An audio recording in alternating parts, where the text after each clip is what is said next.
ಕಳೆದ ತಿಂಗಳು 30ನೇ ತಾರೀಖು ಗಿರಿನಗರದ ವೀರಭದ್ರ ನಗರ ಬಸ್ ನಿಲ್ದಾಣದಲ್ಲಿ ಶ್ರೀ ಶಿವಕುಮಾರ ಸ್ವಾಮೀಜಿಗಳ ಪುತ್ಥಳಿಯನ್ನ ಅಪರಿಚಿತನೋರ್ವ ವಿರೂಪಗೊಳಿಸಿದ್ದ ಘಟನೆಯನ್ನ ಖಂಡಿಸಿ ಪ್ರತಿಭಟನೆ ಕೂಡ ನಡೆದಿತ್ತು.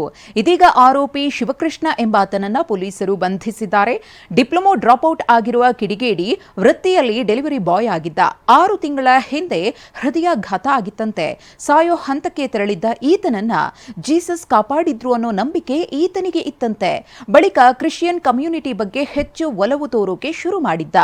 ಮೂರ್ತಿ ಪೂಜೆ ಒಪ್ಪುವ ಸಂಗತಿಯಲ್ಲ ಅಂತ ಈ ಕೃತ್ಯ ಎಸಗಿರೋದಾಗಿ ಶಿವಮೂರ್ತಿ ಬಾಯ್ಬಿಟ್ಟಿದ್ದಾನೆ. ಈ ಹಿಂದೆ ಬ್ಯಾಡರಹಳ್ಳಿ ಬಳಿ ಬ್ಯಾನರ್ನಲ್ಲಿ ದೇವರ ಚಿತ್ರವನ್ನ ಕಂಡು ಕಲ್ಲು ಎಸೆದಿದ್ದಂತೆ ಈತನಿಗೆ ಮಾನಸಿಕ ಸಮಸ್ಯೆ ಇದೆ ಅಂತಲೂ ಹೇಳಲಾಗ್ತಿದೆ.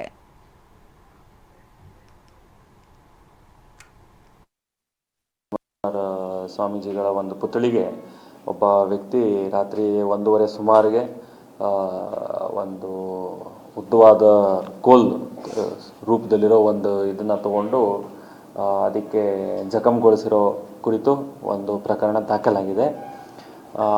ಪ್ರಕರಣವನ್ನು ಭೇದಿಸುವಲ್ಲಿ ನಮ್ಮ ಗಿರಿನಗರ ಪೊಲೀಸ್ ಠಾಣೆಯ ತಂಡವು ಉತ್ತಮ ಕೆಲಸ ಮಾಡಿದ್ದು, ಆರೋಪಿ ಒಬ್ಬ 37 ವರ್ಷದ ಆಂಧ್ರ ಪ್ರದೇಶ